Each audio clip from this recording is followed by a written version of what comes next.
Hey folks, coming to you from in the shed but with a laptop and doing a bit of a screen capture. And the reason for this is I just want to take you through some of the guitars I've got for sale at the moment in the Reloved Guitars shop. Well, it doesn't have a title, that, because when I first opened eBay, I didn't give it a Reloved name, so it's still under my ID. And eBay, and same with YouTube actually. So neither of them make it easy to change the shop name, or the channel name. So I've left it as it is.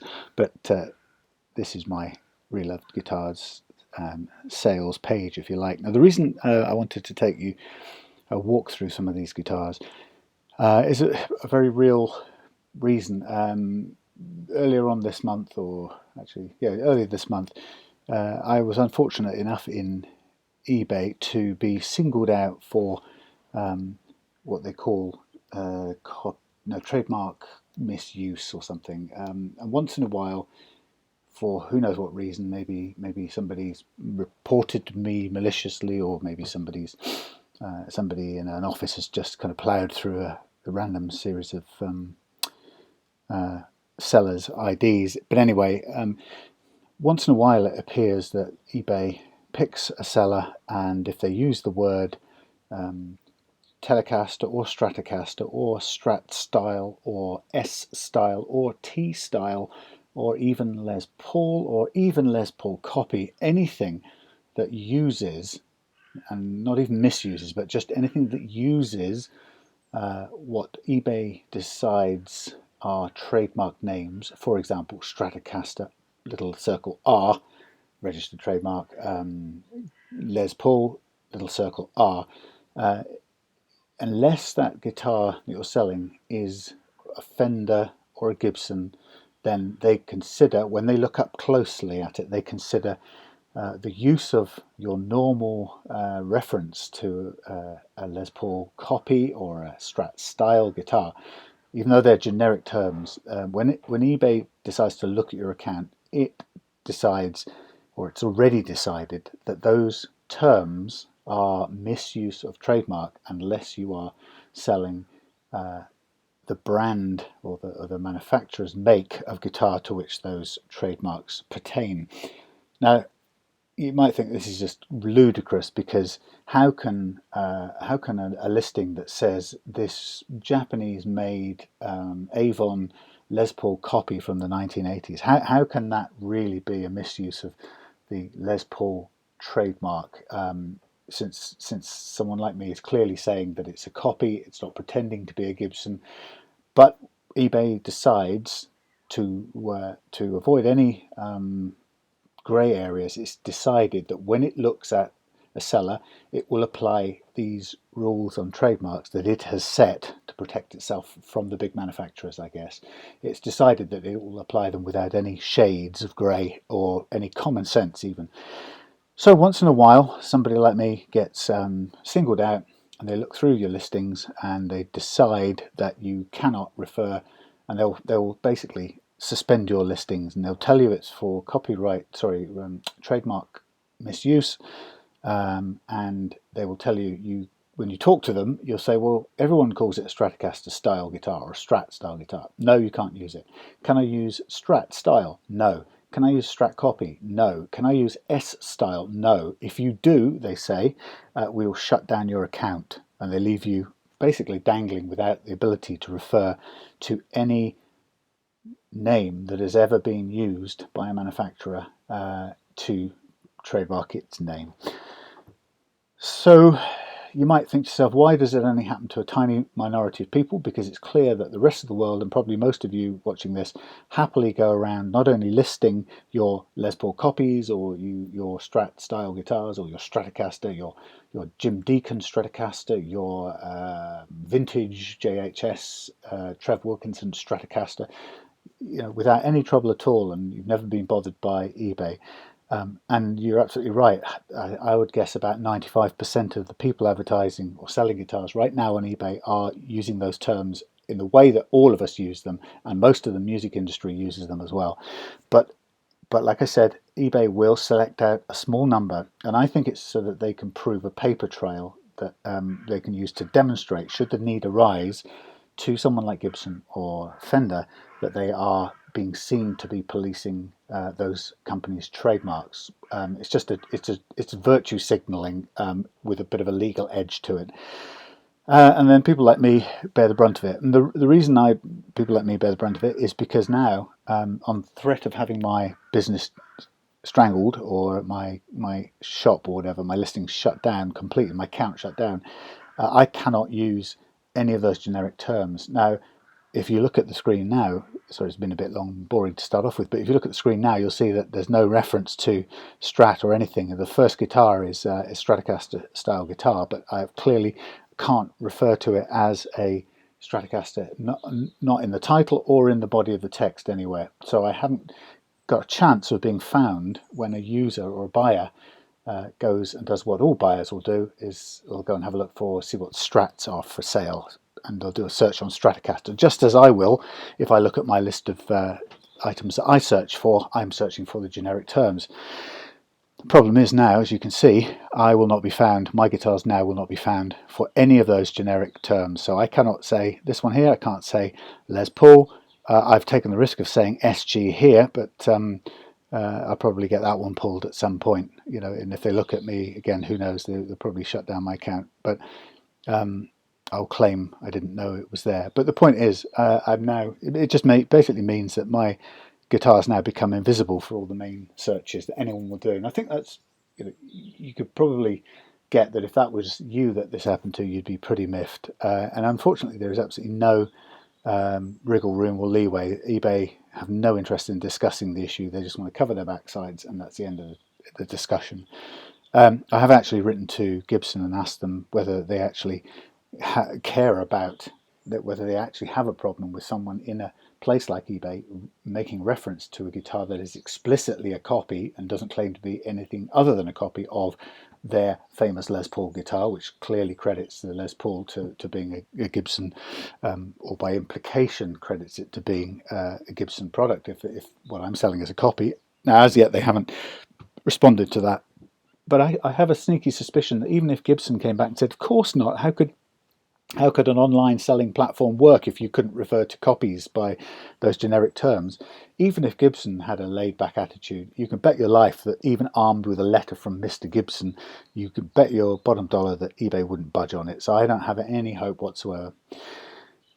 So I guess the thing to say is, watch out. If you're selling on eBay, you will get caught at some point. You may get caught by this. It could be that somebody who's a competitor might do a little sneaky nasty on you and go and explicitly report one of your posts for the heinous crime of referring generically to S style or Strat style, and get you strangled like mine has been. Or it may just be that some bored little tyke up in eBay HQ, wherever that is, sat down and picked out a random bunch of sellers to do it to.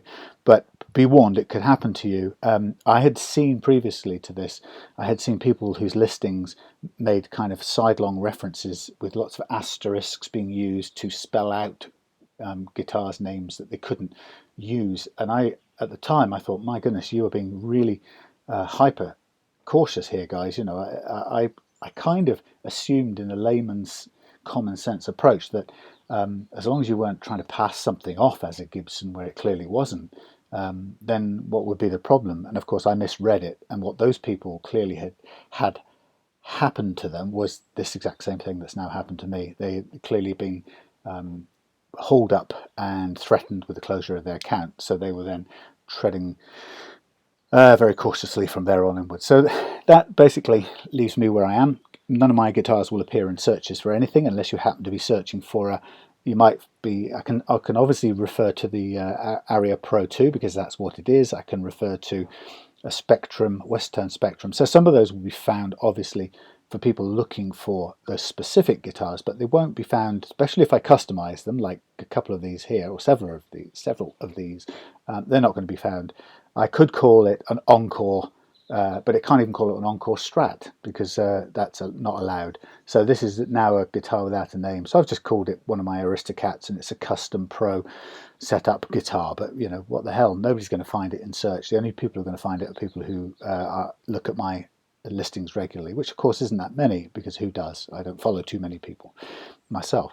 So anyway, the reason I'm making this video is to let you know about that piece of information, because you really do need to be conscious that if it happens to you, you have to react pretty quickly, and you will feel as cheesed off as I feel.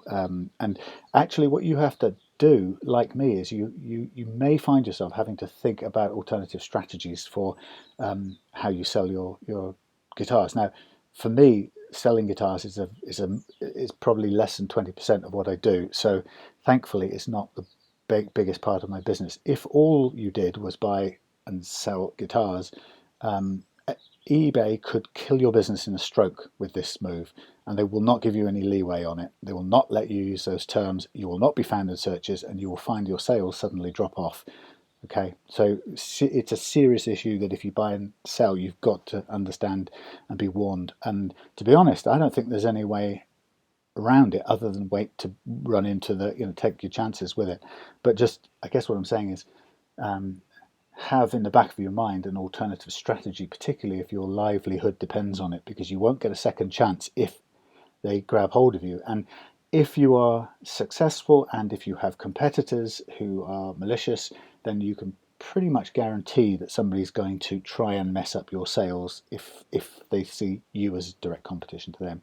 So it's the better you are at it, probably the more likely it is that it'll happen to you. So please take my words of caution seriously. It could be the end of your livelihood. All right. Well, anyway, that cautionary note aside, I wanted to take this opportunity to show you through these. So if you're not interested in buying, switch off now. If you're interested in having a look at what's currently for sale, which you can go and look at in my shop, which is under this title, Sam_Deak. So the first one on the list here is one of my completely refurbished and rebuilt Stratocasters. I'm going to say these names, to hell with it. And this one, you can see, this is this, like the red one I'll show you in a minute. Both of these began life as Indian-built Encore Stratocaster copies, and these were made in the same factory as the Sun Mustangs, and very often they had the same shaped headstock as the Sun Mustang, which is a bit like a Strat one, a Fender one, but a bit sort of hooky around the top here. What I found with these Indian ones is they're actually made from really nice quality wood, and the neck is a really nice quality neck. And so what I tend to do here, and what's happened with this one, is I've taken the neck, and in this case I've refretted it. I've actually replaced the truss rod in this one. I've also slimmed it down from the back and then re-lacquered the whole thing, and I've reshaped the headstock here so it's a more elegant kind of vintage style. So the body is original. It's an Indian hardwood. It's in that pearl sparkle that they also made the Sun Mustangs. Remember, they came from the same factory as these Encores in the, I guess it was mid to late 80s probably. So the body's original, the bridge is original, and the neck is from a different guitar which I've stripped or slimmed down and reshaped.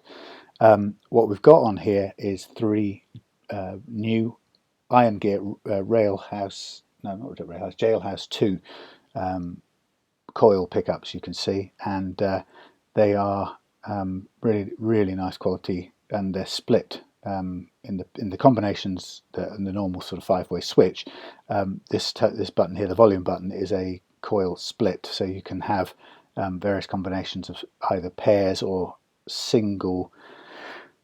individual single coils, or pairs, or individual humbuckers or pairs of humbuckers. So it's got a lot of tonal options, and then the 2 normal tone positions as always.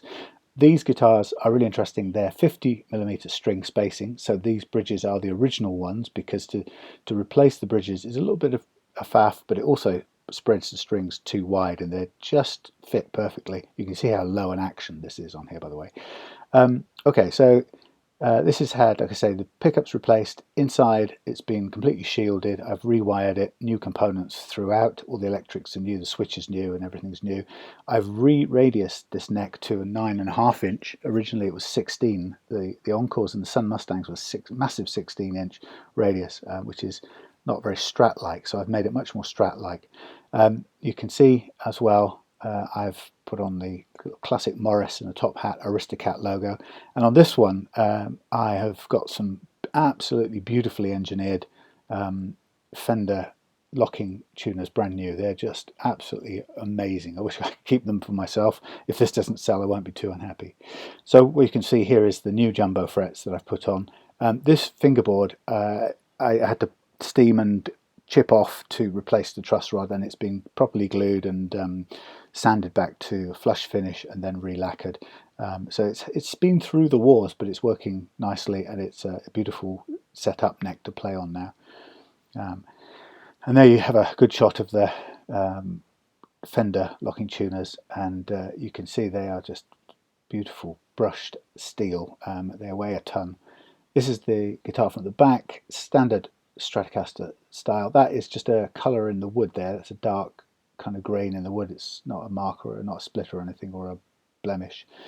This neck, as I said, I've carved it down by hand and then re-lacquered the whole thing, so it's a slimmer neck than it ever was before. And there we go, no cracks in the neck pockets. It's a really nice condition guitar, and look at those beauties. Lovely. And there's your action measured at the last fret, and that's about just on 1.5 millimeters. So that's the target action I like to get on my guitars. Okay, so that's the first one. Whoa, I don't know how to get out of this. Let's go out. Back. And that's listed for £330. That's it's a real custom job. Next one on this list is an amazing guitar that I bought locally. Some of you will have seen the video of it play. Hey, say hello to Henry in the Relove Guitars shed. This is this I got locally for not an awful lot of money because it was an absolute wreck.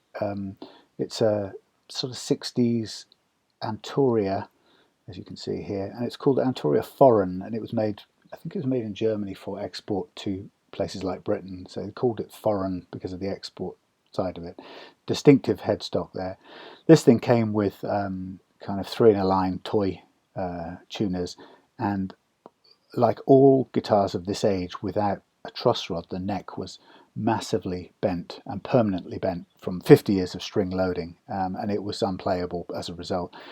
Now what I did was, I hadn't ever worked on one of these before. I decided to see what I could do to fix this, and actually my plan, or my decision in the end, was to take the neck, pull the frets, and actually sand out the curve in the fingerboard, and then recut the fret slots and then refret it and restring it and fix it that way. And I'm pleased to say that it's worked out, and you can see that I've got a very playable low action.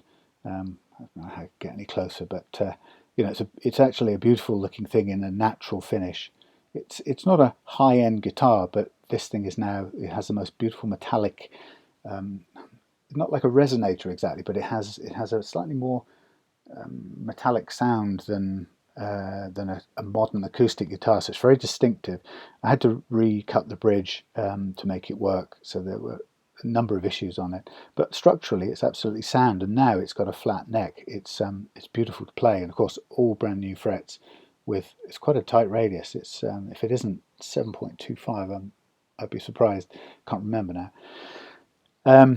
It's not a kind of guitar you'd be bending with up this end anyway, but it is a very playable action as an acoustic guitar. Obviously I've rebuilt the nut, and I've actually found a brand new set of Gibson Deluxe tuners which look great on this. So it's a brand new nut. It has a 0 fret, which all these guitars had, and you can see how nice and low the action is there. Got the F holes. There's you can see natural sort of paving to the original lacquer. There's the Gibson tuners, lovely quality direct positive tuners. Rebuilt nut, has to be very tall to withstand the sideways movement of the strings, and then the strings go over the 0 fret and they act as the start point for the action, and they set the action thereafter. And it's a bit dusty day there, as you can see, but that's how it looks. And from the back, it's apply construction on, I don't know, I think this is apply, but you can see it's got nice grain look to it. It has some amazing road-worn finish touches. For example, it's got woodworm holes from, I don't know, it must have lived in someone's attic for 20, 30 years, and the occasional little gouge, but no major cracks. And then that's what I had to do to the bridge to make it work. So I had to cut it down and move it slightly to one side, and if you can see there, there's a bit more overhanging here than there is there. That's because the whole lot was originally out of position. But there we go. So, oh yeah, and there's your Gibson Deluxe tuners. The real McCoy, very nice as well. So it's in good playing order, this guitar, and it's fantastic to recover it from a total non-playing condition. Now the action is higher than on any of the electrics, so it's what, 3.5 millimeters at the final fret. You know, considering what it is, that's not a bad action for a 50-plus-year-old archtop in pretty much original condition. Of course, with all of these listings, you probably find a video that you can watch at any time. Well, you know, me doing lots of stuff, and you can see things like pulling out the frets, laying a new set there, and then lining up to refret it. It's quite a difficult process when you can't push. You can push a bit of the neck through the press, as I'm doing there, but a lot of it has to be done with a kind of a jig, a homemade jig, which you can probably see there, so that you can put the frets under quite a bit of pressure to press them in, but you do it in a way that protects the neck at all times. So there you go. Good long video, and of course with all my listings, loads of feedback that you can read as well. So there you go. That's Antoria Foreign Archtop, very, very old guitar, 325. New lease of life. It's got a whole lease of life in front of it, which is great. Another old amazing guitar in the list is the vintage Aria Pro II. Oh, hang on a second. I'm going to do a pause. Wait a minute.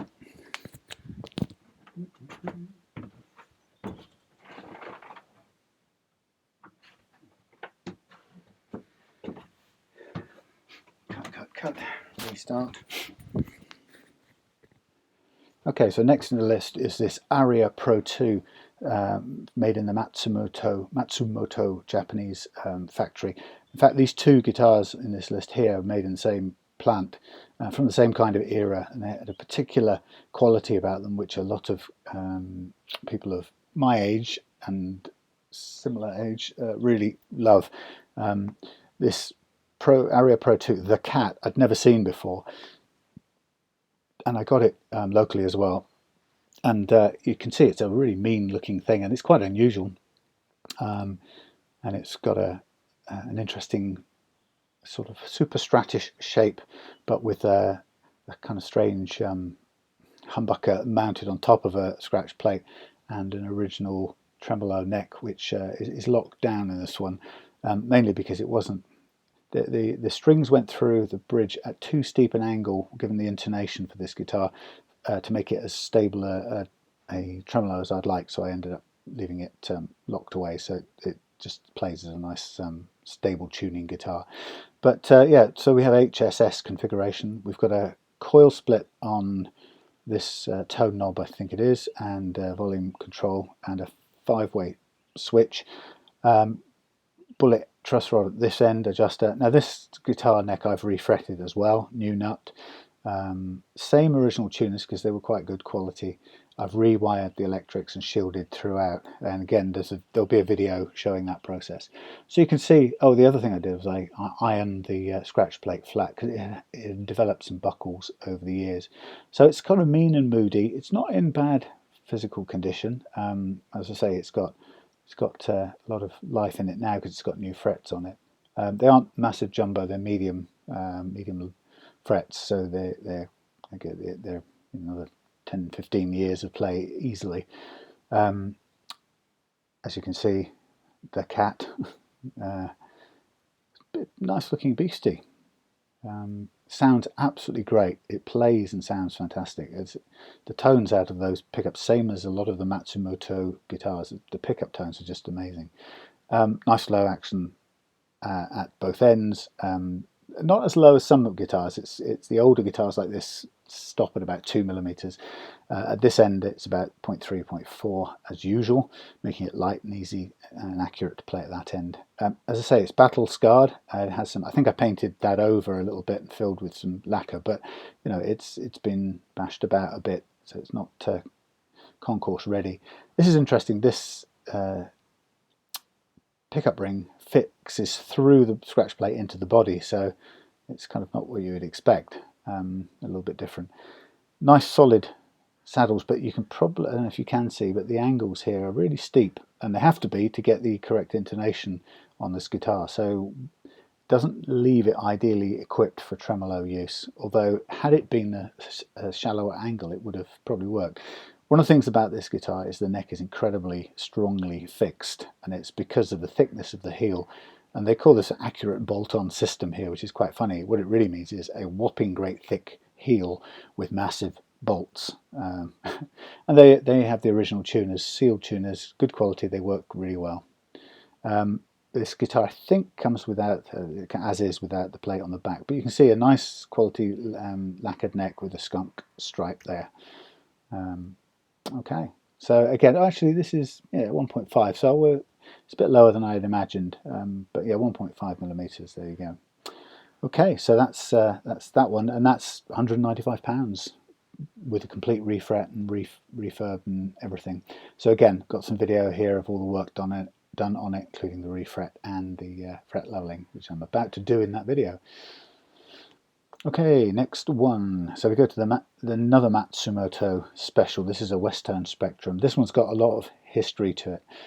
Some of you may know that I met a guy in my local area. Well, sorry, I didn't meet a guy. I bought a couple of guitars and some parts from a guy who'd passed away in my region, and this was the first guitar I bought, and I didn't know anything about it. It was just on sale from a lady at the market, and it came with some with a horrible Les Paul scratch plate fitted in here and some cream matching cream pickup surrounds, and it was a bit odd because it had clearly been modified on the headstock here. It's been cut down, and also I think the originals, the back of the neck was painted, and this was stripped to the wood and then lacquered. And despite those things, I got it home and I played it, and it played beautifully well, and I started to get interested in who this character was, because he'd done some interesting things to it, but he clearly knew how to set it up or make a guitar play well. So buying this led me to finding out more about the chap and buying the rest of his bits and pieces, which have formed the basis of quite a number of different guitars, some of which I've kept, some of which I've lent to people, and some of which I've sold to others. So this one is the Westone Spectrum ST, and it's a pretty straightforward double humbucker guitar, but from that Japanese era, and the same factory as the Aria Cat. And in this one, it's again, it's a three-way switch between these two humbuckers, and they're actually, one of them's Epiphone, and I think one of them might be one of the original Magnafluxes, but one of them's definitely a replacement. It's an Epiphone, but they do sound superb together. This one had plenty of fret life left in it, so it's been leveled and set up. The tone and the volume are reversed. So Graham, who was this local guitar guru, reversed the pots here, and there's a coil split. I think it's a coil. It might be some. I think it's a coil split. It adds a kind of boost, and it cut and a boost sort of function. But it's again, it's a very well used guitar. I mean, it kind of looks nice, and I put the metal surrounds on here and the metal knobs as well. I think it looks a bit better than the original cream stuff. But it's well used, although it still looks mean and moody. Graham had weird little touches, like these things were always held on with blue tack and weird things like that. And those of you who know the Westone, this had a kind of little seahorse shaped headstock, which is pretty ugly actually, but I don't really think he made this look that much better. Again, really nice low action, plays great, those pickups really fire up, and nice action at the other end too. So the heart of all of my setups is a good low buzz-free action at both ends. Here's the original bridge. It's a 2-point floating tremolo, but I've got this locked down as well because I didn't have an arm with it anyway. But it's and there you go. You can see the back of it. It's got some, I don't know if these tuners are the original ones, but they're very solid. I've got a couple of sets of these that came with Graham's stuff, and they are very dependable. It has a crack in the lacquer here, and I've had as good a look as I can tell. I've looked under here. It doesn't extend into the hole, and it doesn't go past here. So whether it's a crack in the wood or just the lacquer, it stops here, and then it stops just about there on the inside of the plate. It doesn't go into the tremolo cavity even, so I can't see that I can't see any structural evidence. But again, it's an old guitar, but it's not falling apart even with those splits.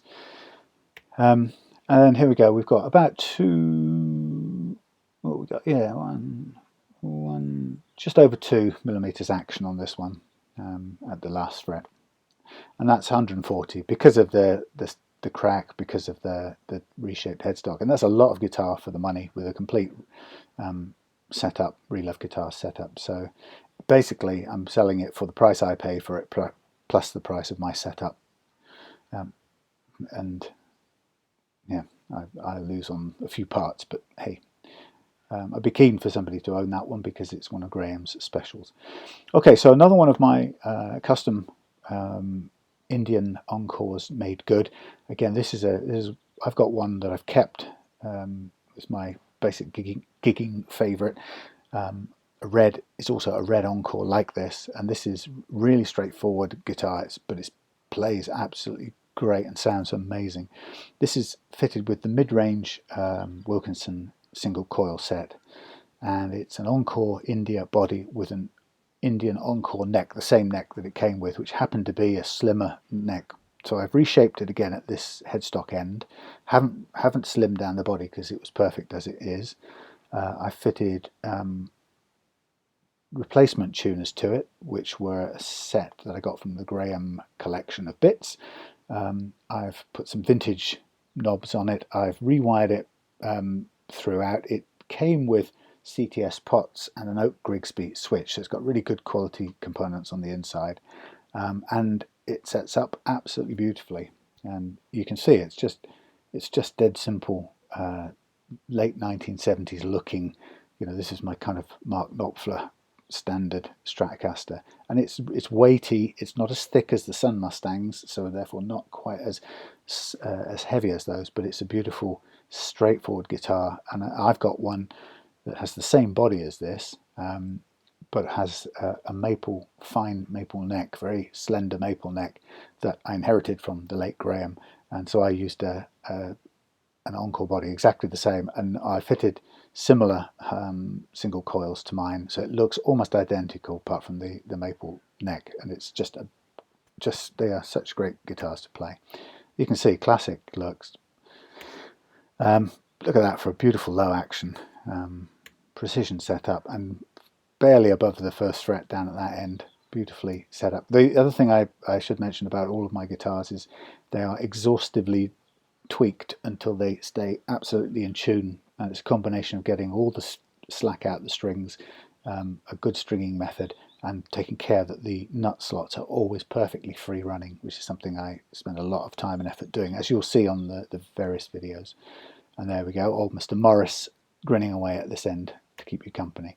I've got a white plate on the back of this now, actually, which I found in the shed, which originally I think did come off this one. So it's a complete unit, no cracks in the pockets. You can see where old tuners have been. I filled those with cocktail sticks, and they're hardly visible. And then yeah, you've got just barely 1.5 millimeter at the last fret again. Oh, this, by the way, this has been refretted as well. Sorry, I forgot to mention that. I refretted this. So it's complete lease of life, new lease of life. So these are all brand new frets that I've put in by hand. Okay, so a complete custom hand-built guitar from a couple of very good quality Indian parts. Okay, well, let's move on. Here we go. So I'm going to just jump straight onto this one. This is an interesting little thing. This is the first well, first, this is my Oakcaster number 3, and this is one after I made one a couple of years ago, my first one, kept it for myself, and then made another one which I sold to a chap in Greece, and then didn't make one for another year or year and a half or so. And then I took my first number 1 on honeymoon with me late last year, and loved it so much. And it just did everything exactly as expected. The neck came off dead easy, went back on perfectly back into playing action, dead simple. Everything really solid and reliable, easy to take apart, easy to store in a suitcase, just the right size, no trouble transporting it and so on. Anyway, I had such a good time playing it on holiday that I was really fired up to make some more. So I came back at the end of that honeymoon and ploughed into making a few more. And this was the first one, so it's a bit of a prototype. And I made it from a piece of white American oak, which is kind of got a very straight grain, as you can see. And I also had I bought a Strat shaped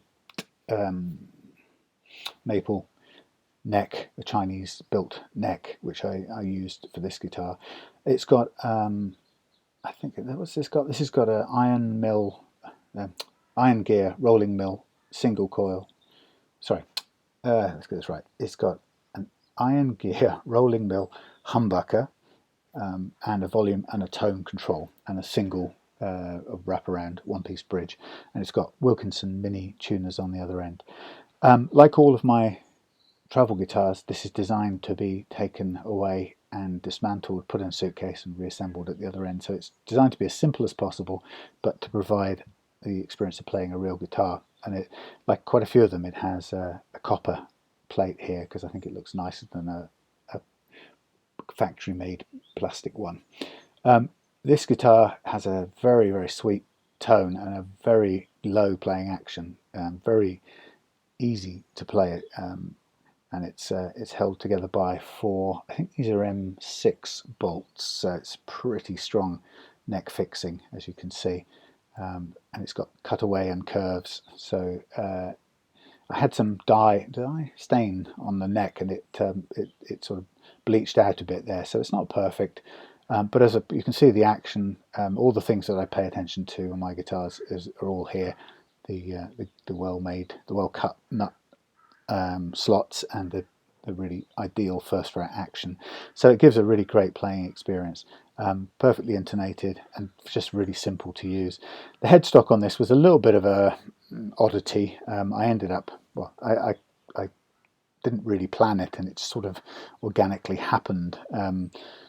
And it just fitted the tuners on there, so it works absolutely fine. But it wasn't the handsomest thing I'd ever made in my life, and so I just put it up next to another guitar, a single cut style guitar, shall we say, just to give you an idea of the size. And these two, when you take them apart, they fit into a medium-sized suitcase quite easily, and they're robust, and they don't have any sort of backward angle on the headstock, so there isn't any risk of breaking the neck where there would be if you took a Gibson style guitar. So very simple gold hardware, and there you go, looking at it from the back, electrics cavity, a piece of oak fitted in there, and you just take these off with an Allen key when you're at your destination, when you're packing, put it back on, press the neck into the socket, put it back on, and restring, and you're away. And again, really low action. This is somewhere about 1.4 millimeters at the final fret, but very low and very light and easy to play. It's a lot cheaper than some of my other ones because it's kind of a prototype, although it is a really nice playing guitar as well. Now these don't have videos because I make them sort of between doing other customer jobs. Okay, next for sale.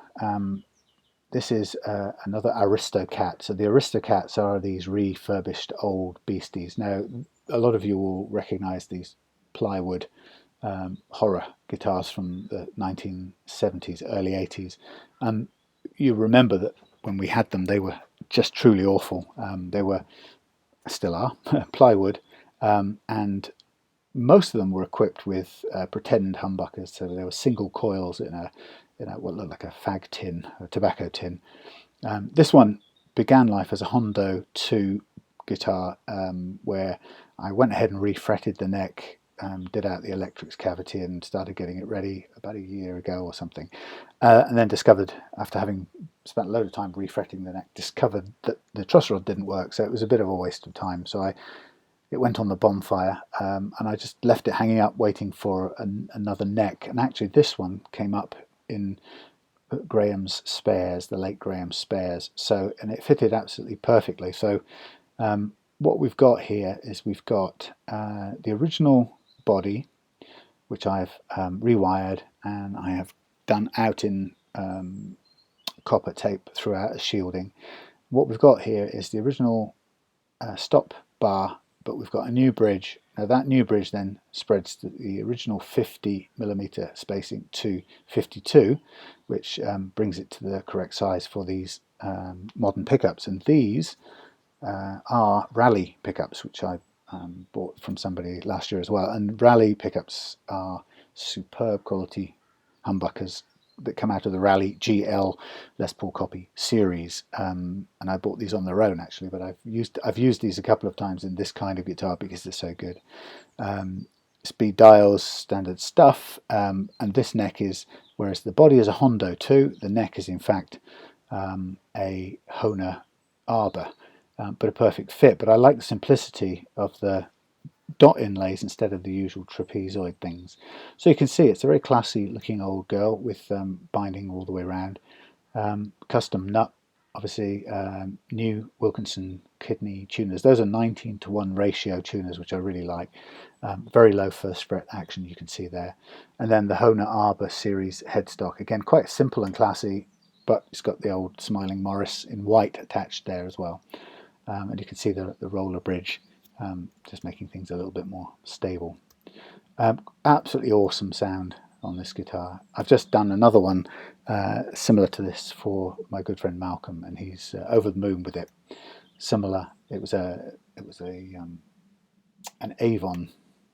This one's interesting in that the headstock, the heel had so many holes, had so many different fixings done to it that I decided to fill those in and then put some threaded inserts in instead. So these are hex bolted. This neck is hex bolted into place, but it's a really nice solid fixing. I gave me the idea to do a lot of other guitars that way. This one comes in at somewhere just under 2mm at the final fret. And you can see it's got a shim under there as well to lift the neck up to meet the strings and the bridge, because it's being a new bridge, it's a higher position, higher off the ground than the original was. Okay, so that's one of my Aristocats, and that comes in at 295, and this is good enough to gig with. These guitars are set up. They're of course refretted, I forgot to mention, but this is a complete new set of jumbo frets. Also, as I do it, I re-radius and recondition the neck. So this neck and the frets and the setup are actually all better than new. And then of course on top of that, the pickups and hardware is better than new as well. So the whole thing is a really playable, giggable package. Which is what I like to do with these Aristocats. They're serious guitars. Here's another one which I absolutely love this guitar. This is an old Columbus SG from the late 70s, another one of those classic old things, and it reeks of 1970s. It's got the 1970s look, the old shape of pickguard as well. And I did the same thing with this one.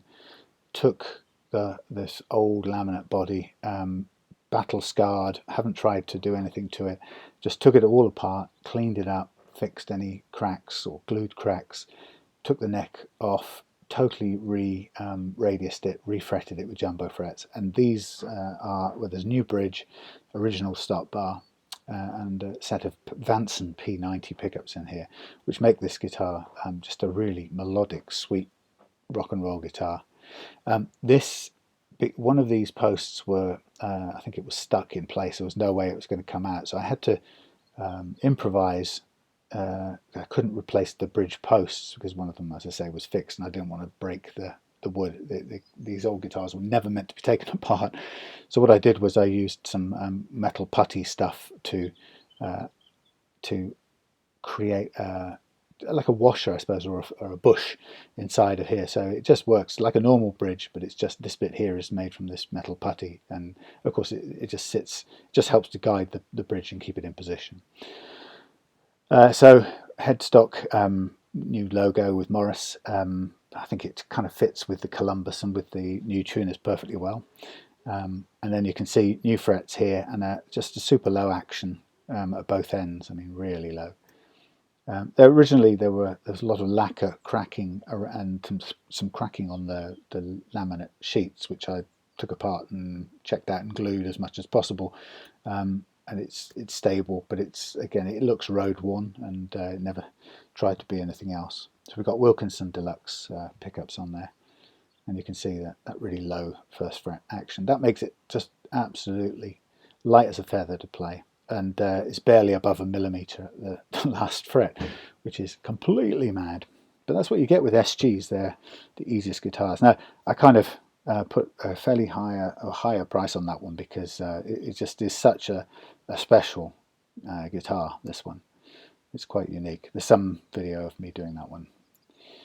Okay, moving along. You don't want to buy some budget tuners. Now we've got some more of the Relove guitars, a quick race through the Relove guitars oak casters. I won't go through every one in too much detail, but the principle is the same. They are professionally equipped and set up guitars that you can take, designed to be taken away traveling, and that can be put together and give you a real full-scale guitar experience. And I use oak because I love, well, this is actually redwood on top here, but I use oak most of the time because I like the wood, and also I like the weight, so that these smaller bodied guitars can be travel guitars, but they can also feel substantial when you play them on a Strat, so they don't feel like you're playing a toy. So like the previous one, this one I reverted back to the original shape of my very first one, and every one after that has gone back to the original shape, which I think was probably a good move, because the other one was a little bit organically shaped. This one has an Iron Gear Alchemist P90. Again, similar, same bridge, wraparound bridge, volume tone, and another 60. These necks are 16-inch radius. They're full scale. They're Strat scale, beautifully set up, perfectly level. The manufacturer I get them from does fantastic quality necks with in most cases, no need for fret leveling, which is just unheard of. We have more Wilkinson mini button tuners. This guitar is a very light one. There's two of these guitars with an oak bass and sequoia or giant redwood on top. As you can see, it's a beautiful grained wood. It's quite soft and light, but it's stunning looking. And then the bottom part of the sandwich, or the bottom base, is red oak, so it gives it solidity and weight. But the weight of these guitars is only about £3, so these two are very light and easy to play. A couple of little marks, scratches on the end there, but again, light, low action, easy to play. Held on by neck fixing, held on by 4 bolts. A small blemish down there where I think somewhere along the way I drilled through in the making of one of the routes. Because I think on this one, I think I still probably chiseled out some of the pockets on this one. But yeah, you can see it's gorgeous looking. This one, the action, I think, is just by default set a little bit higher than some of the other ones. It's about 2mm just over. Next one. This one has similar style, but this is red oak all the way through, so it's a little bit weightier. Same scale and everything, same kind of neck. This is a Wilkinson hot humbucker. Again, it's done in two parts, top and bottom, and you can see it's that nice salmon pink red oak, American red oak, which is a really lovely colour. Again, fits in, everything fits together beautifully, takes apart beautifully, and you've got yourself a really easy to play travel guitar with a great tone as well, actually. But this has got 19:1 tuners on, which are angled back just to kind of cut down on the size, but to keep the accuracy or the precision of that 19:1 ratio, which I really like. And you can see there's a nice cutaway on that belly side there, and if we go back to the beginning, you've got a cutaway on the belly side and then an arm cutaway or bevel all the way along the top there. So these are really nice to feel shape. This one's pretty low, actually, just under 1.5 millimeters. Okay, and that was 480. And then we get into another one of the Aristocats. Again, I'll go quickly through this. This was a K30, and this one, again, the same kind of thing: a new bridge, new pickups, new wiring, new electrics, new frets, new radius neck, clean fingerboard, new nut, new tuners, new decal, and so on. And it's just a completely gig ready, souped up, vintage old looking thing, but with a new lease of life, basically. And you can see look how nice those frets are. And as I say, just far better than the guitar ever would have been back in the 70s or 80s. Those pickups, by the way, are also Rallies. They came out of my own Rally GL30, which is how I knew that they were so good. But very familiar as a late 70s budget guitar, but very, very capable now. 1.5 millimeters action at the final fret. So beautiful, just under 300 quid. Couple more of the Oakcasters. This one is the other redwood one. Again, a beautiful grain on that redwood. This one's got an amazing Seymour Duncan SHPR1 pickup, just one pickup with 3 different functions. So you can see it's got your screws there, a rail there, and you can use it as a P90, a single coil rail, or the two together as a humbucker, and you've got the 3 switches down there to choose. Now there isn't a tone on this, it just goes volume.